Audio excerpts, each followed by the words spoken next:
भगवान ने सत्यभामा के साथ वहां जाकर के अपने पांचजन्य शंख की ध्वनि की और उस ध्वनि से चारों तरफ ये बात समझ में आ गई कि भगवान श्री कृष्ण यहाँ उपस्थित हो गए हैं। मूर नामक दैत्य आया, भगवान ने मूर नामक दैत्य का उद्धार किया और इसीलिए भगवान का नाम क्या पड़ा? मुरारी। लोग समझते हैं कि मुरली बजाने वाले को मुरारी कहते हैं, लेकिन नहीं, मूर नामक दैत्य का वध किया था भगवान ने, इसलिए उनका नाम मुरारी पड़ा।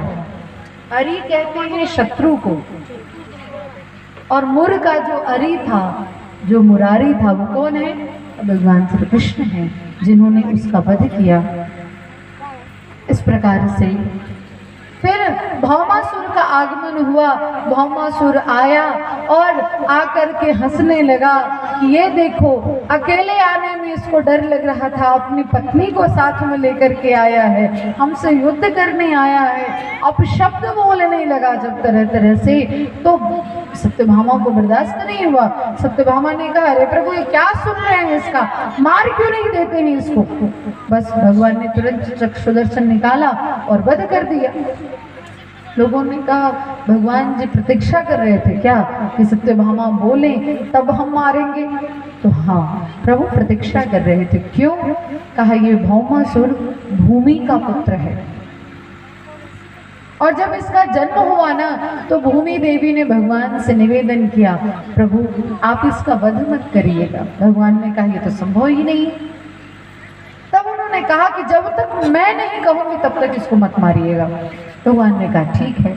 और सत्यभामा भूमि स्वरूपा है, रुक्मिणी लक्ष्मी स्वरूपा है, सत्यभामा भूमि स्वरूपा है, और जाम्बवती भक्ति स्वरूपा है।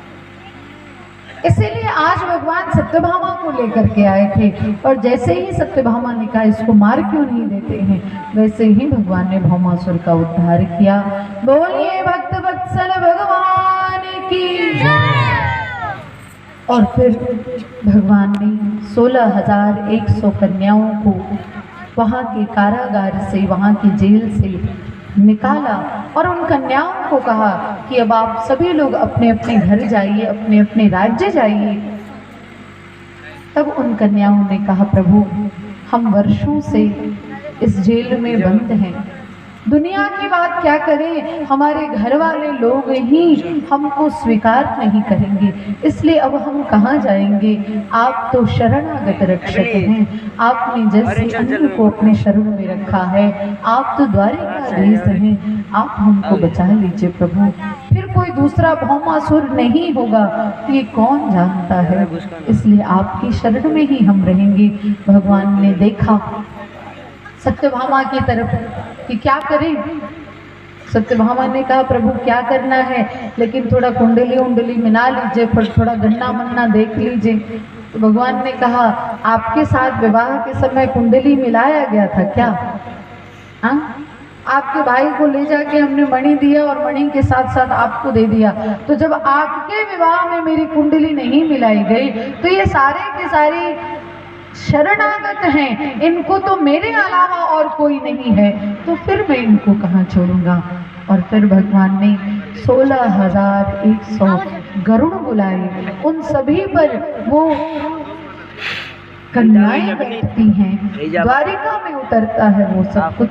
और फिर 16,100 मंडप बना, और उन 16,100 मंडप में भगवान एक साथ 16,108 कन्याओं के साथ विवाह करते हैं। इसीलिए ये ईश्वर है, यही बताता है कि भगवान है,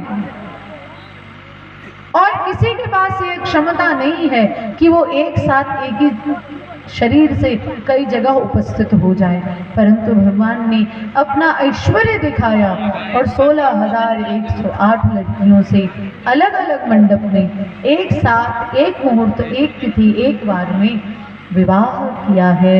बोली द्वारिकानाथ भगवान की जय। और इस प्रकार से प्रभु की ये विवाह की परम मंगलमयी कथा आपने सुनी। जानते हैं जब भगवान रुक्मिणी को ले आ रहे थे ना, तो रुक्मिणी